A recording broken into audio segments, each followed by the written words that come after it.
नमस्कार मंडळी, मी अथर्व करसकर आणि पुन्हा एकदा स्वागत आहे आपल्या यूट्यूब चॅनलवर. तर आज 3 दिवसानंतर मी परत घरी आलो आहे. We are got a fresh cut and today we are preparing for something. Yes, English are as English म्हणजे तुम्ही समजून जा, काहीतरी मोठा सीन आहे. सो लेट्स गो.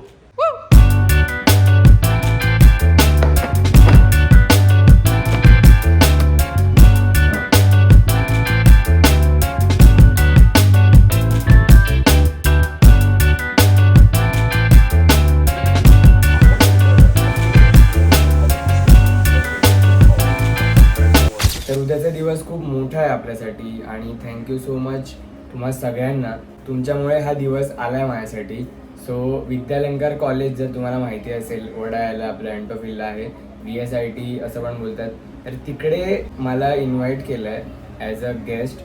आणि नुसतंच गेस्ट असं नाही, म्हणजे इव्हेंटसाठी वगैरे तिकडे मला गेस्ट लेक्चरसाठी ॲज अ स्पीकर इन्व्हाइट केलं आहे. माझी जर्नी मला शेअर करायची आहे आणि जे पण म्हणजे इंडियन कल्चरल हेरिटेजबद्दल, नॅचरल हेरिटेजबद्दल, ट्रेकिंगला जातो मी, तिकडच्या फोर्ट्सबद्दल, कन्झर्वेशन कसं करू शकतो त्याचं आता, आणि अशा बऱ्याच गोष्टी अशा उद्या मांडायच्यात. सो आजचा पूर्ण व्हिडिओ त्याच्याबद्दलच असेल. त्याची पूर्ण प्रिपरेशन चालू आहे आता. मी PPT वगैरे बनवतो त्यासाठी. माझ्यासाठी हे फर्स्ट टाईमच आहे, म्हणजे मी आजपर्यंत कधी स्टेजवरती बोललो नाही, तर सगळं नवीन आहे माझ्यासाठी. तर आता बसलो आहे, आता कामाला लागूया. खूप साऱ्या रिसर्चनंतर मी आता एक आउटलाईन काढली आहे की काय बोलायचं आहे आणि काय काय पॉईंट्स इन्क्लूड करायचे. म्हणजे मी एक स्टोरी क्रिएट करणार आहे. ती रिअल स्टोरी पण आहे. आधी मी लहान होतो तेव्हा, काहीतरी 4-5 वर्षाचा होतो तेव्हा सिंहगडवर गेलो होतो आणि सिंहगडवरती मी त्या ग्रुपमध्ये सगळ्यात पहिले जाऊन वरती पोचलेलो आणि मी खुश होतो, मी नाचत होतो. सगळे मला कॉंग्रॅट्स म्हणजे माझी वाहवाही करत होते की हां बाई पहिला पोचला. पण माझे बाबा तेव्हा मला बोलले की तू वरती पोचलास, पण काय मिळालं तुला वरती पोचून? वरती पोचणं हा पॉईंटच नाही. तुला तो एक्सपिरियन्स घ्यायचा आहे जर्नीचा. तुला त्या गोष्टी बघायच्यात आजूबाजूला की काय आहे, हा दरवाजा कसा आहे, काय आहे.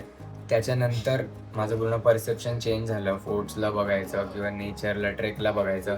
प्रत्येक गोष्ट मी ऑब्झर्व करतोय. दगड, किल्ल्याचा किंवा हे कसं बनलं, त्याच्या मागे काय रिझन आहे, हे मी ऑब्झर्व करत आलोय.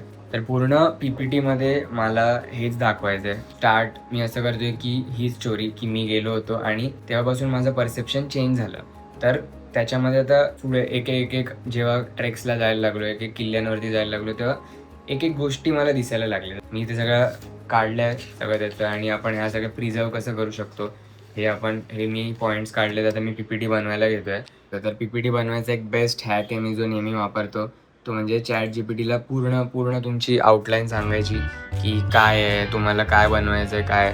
तर आणि त्याला सांगायचं की मला एक प्रॉम्प्ट बनव, जो मी गामावरती टाकेन किंवा कुठच्या पण वेबसाईटवरती टाकेन जे PPT बनवतात.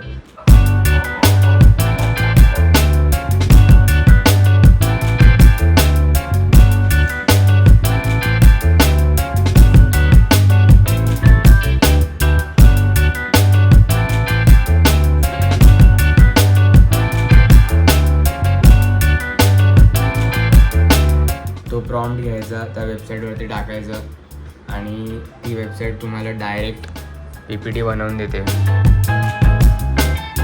आणि तो प्रॉम्प्ट तुम्ही एडिट पण करू शकता, किंवा ते PPT पण नंतर एडिट होत आहे बघा. तर हे फोटो आहे, हा फोटो मला नको आहे, तर हा फोटो मी इथून काढू शकतो डिलीट. तर असं सगळं सीन आहे. खूप चांगलं बनवतं हे PPT वगैरे. तर मी आत्तापर्यंत त्यासाठीच थांबलेलो. आत्ता 11:15 झाले आहेत आणि रात्रीचे. मला उद्या प्रेझेंटेशन द्यायचं आहे, तर मी अजूनपर्यंत बनवलंच नव्हतं. मी एवढा वेळ रिसर्चमध्येच घालवलं, कारण मला मेन त्या टॉपिक्सवरती फोकस करायचं आहे. कारण PPT तर मला माहिती आहे की भाई इझिली बनून जाणार आहे. आता याच्यावरती मला अजून काम करायचं, एडिट करायचं. तुम्हाला थोड्या वेळाने दाखवतो परत की हे प्रेझेंटेशन कसं झालं आहे. अजून मला बोलायची पण प्रॅक्टिस करायची आहे की कसं काय बोलायचं, कारण तिकडे 60-70 स्टुडंट्सच्या समोर आणि तिकडे प्रोफेसर्स पण असणार आहेत, तर त्यांच्यासमोर मला लेक्चर द्यायचं आहे. सो मी तर हे कधी केलं नाही, तर आय डोंट नो की हे कसं होईल. इकडे काम करत होतो मी आणि भाई नींद इतनी बेकार चीज़ आहे ना. मी कधी इथून तिथे गेलो मला समजलंच नाही. आणि डायरेक्ट 2 तास गायब झाले माझ्या लाईफमधले.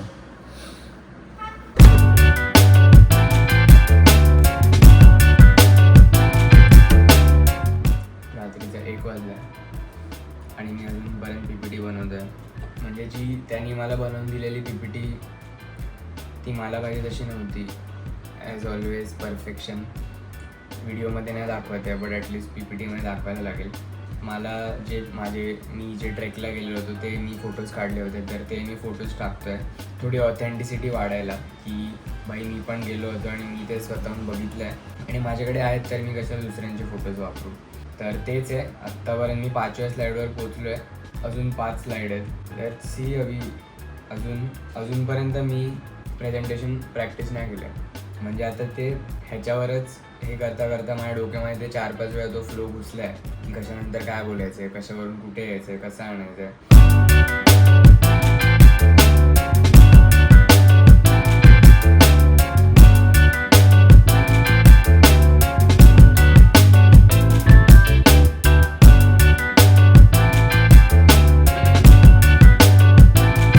स्पॉटेड अ क्यूडी.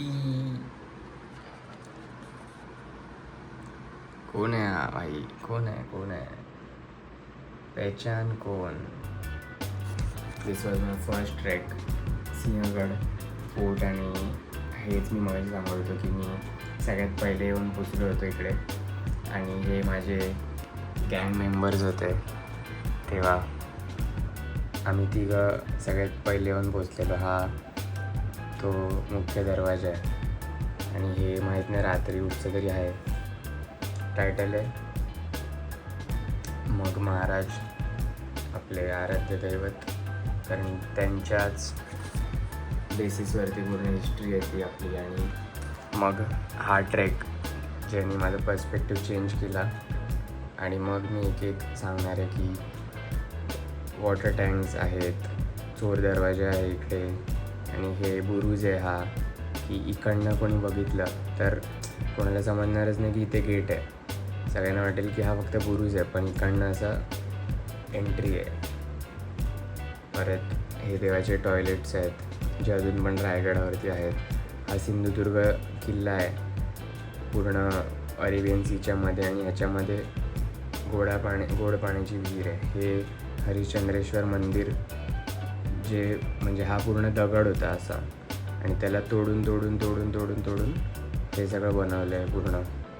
ही केव पण सेम. आणि आता ही केव फक्त ह्या एक पिलरवरती आहे.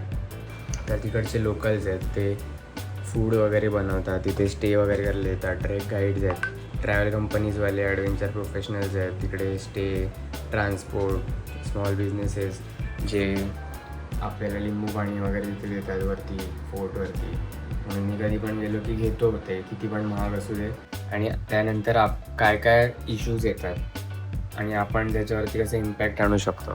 तर कचरा नाही करायचा, लोकलचा सपोर्ट करायचा, ट्रेकची रिस्पॉन्सिबिलिटी ट्रेक करायचा, की जंगलामध्ये काय आवाज नाही करायचा वगैरे, तिथे काही चित्र वगैरे नाही काढायची, आपलं नाव वगैरे नाही लिहायचं.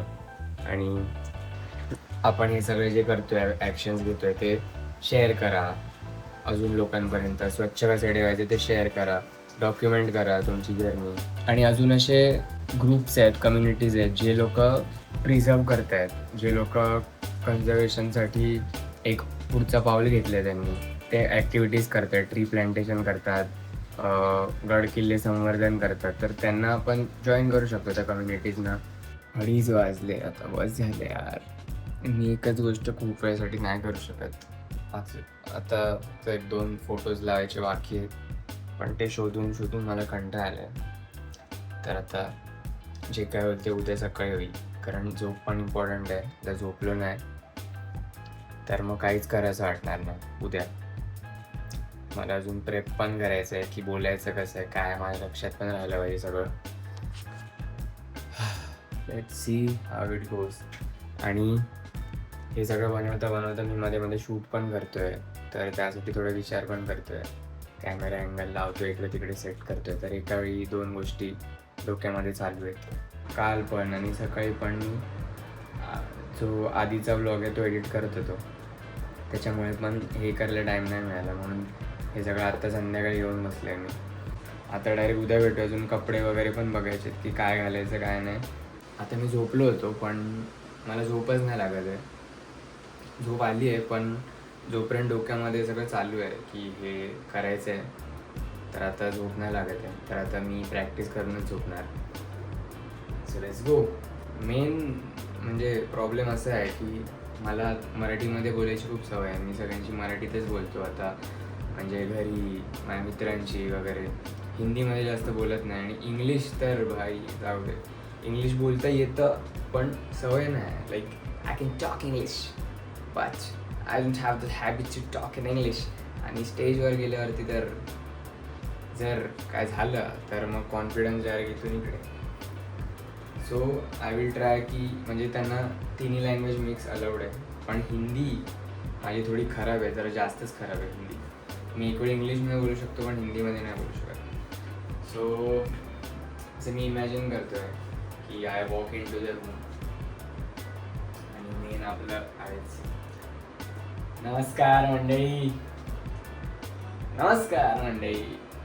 सर मजा नाही येते पण काहीतरी वेगळं केलं पाहिजे. बघूया काहीतरी सुचेल उद्यापर्यंत. त्यानंतर नमस्कार मंडळी, मी अथर्व. पहिले नाही. नमस्कार मंडळी. मग ते लोक बोलतील नमस्कार मंडळी. जर नाही बोलले गुड आफ्टरनून एव्हरीवन, कैसे हो. ठीक आहे. व्हॉट्सअप विद्यालंकार असं बोलायचं. काय बोलते विद्यालंकारची पब्लिक. नको, जरा जास्त झालं. हे पुण्यामध्ये करू शकतो, मुंबईमध्ये नको. आणि विद्यालंकारचे लोक मला असं वाटतं थोडं ते ब्लेझर विझर घालून जातात तर थोडं त्यांचा दर्जा आहे.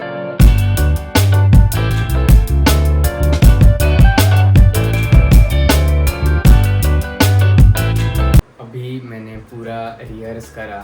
सॉरी हिंदी आलं. आताच मी पूर्ण म्हणजे रिहर्स केलं. एक स्टोरी बनवली डोक्यामध्ये की काय बोलायचं आहे, कसं बोलायचं आहे, काय मी त्यांना काय स्टोरी सांगणार आहे. तर माझं जे पूर्ण PPT आहे त्याची मी एक पूर्ण स्टोरी बनवली आहे, स्टोरी टेलर बाय हार्ट. तर त्याची मी पूर्ण स्टोरी बनवली की त्यांना मी एक स्टोरी सांगणार. डायरेक्टली असे जाऊन पॉइंटर्स नाही सांगणार. की मला ते खूप आवडतं आहे आणि मी कम्फर्टेबली बोलू पण शकतो आहे. आता ते म्हणजे भिंतीसमोर बोलतो आहे तर मला काय वाटत नाही. आणि क्लिअरली बोलतो आहे. माझ्या डोक्यामध्ये जे आयडियाज आहेत, म्हणजे जे डोक्यात येतं आहे ना ते तोंडामधून क्लिअरली बाहेर येतं आहे. की आय थिंक हे खूप चांगलं वर्कआउट होणार आहे. फक्त प्रॉब्लेम एवढाच आहे की 45 मिनिट्स लागले हे सगळं करायला, म्हणजे विचार करून बोलायला पण. म्हणजे आय थिंक जर मी असं बोलायला गेलो तर अर्ध्या तासात होऊन जाईल. बघूया काहीतरी करता येईल. मी इंटरॅक्टिव्ह करू शकतो, थोडं क्वेश्चन्स विचारू शकतो त्यांना. मग त्यांच्याशी बोलण्यामध्ये थोडा टाईम घालवू शकतो. एक वॉच घालून ठेवेन माझ्याकडे. आणि yes, let's see. So that's it for today. आता डायरेक्ट उद्याच्या ब्लॉगमध्ये तुम्हाला सांगतो की काय होतं आहे काय नाही, मला पण बघायचंच आहे. सो उद्याच्या ब्लॉगमध्ये तुम्हाला दाखवतो की विद्यालंकारमध्ये काय होतं आहे काय नाही. आता मला झोपायचं आहे, 3:30 वाजले. उद्या उठून परत ब्लॉग करायचं आहे, मग घरी येऊन परत सगळं एडिट करायचं आहे आणि तो अपलोड करायचा आहे. So that's it for today. तुम्हाला व्हिडिओ आवडला असेल, मला माहिती आहे याच्यामध्ये एवढं सगळं काहीतरी होतं छोटं मोठं. जर तुम्हाला व्हिडिओ आवडला असेल तर एक लाईक करा आणि अशाच अजून व्हिडिओसाठी चॅनलला सबस्क्राईब करा. आणि उद्या काय होतं आहे हे बघण्यासाठी पुढचा व्हिडिओ नक्की बघा. येस, भेटूया उद्याच्या ब्लॉगमध्ये.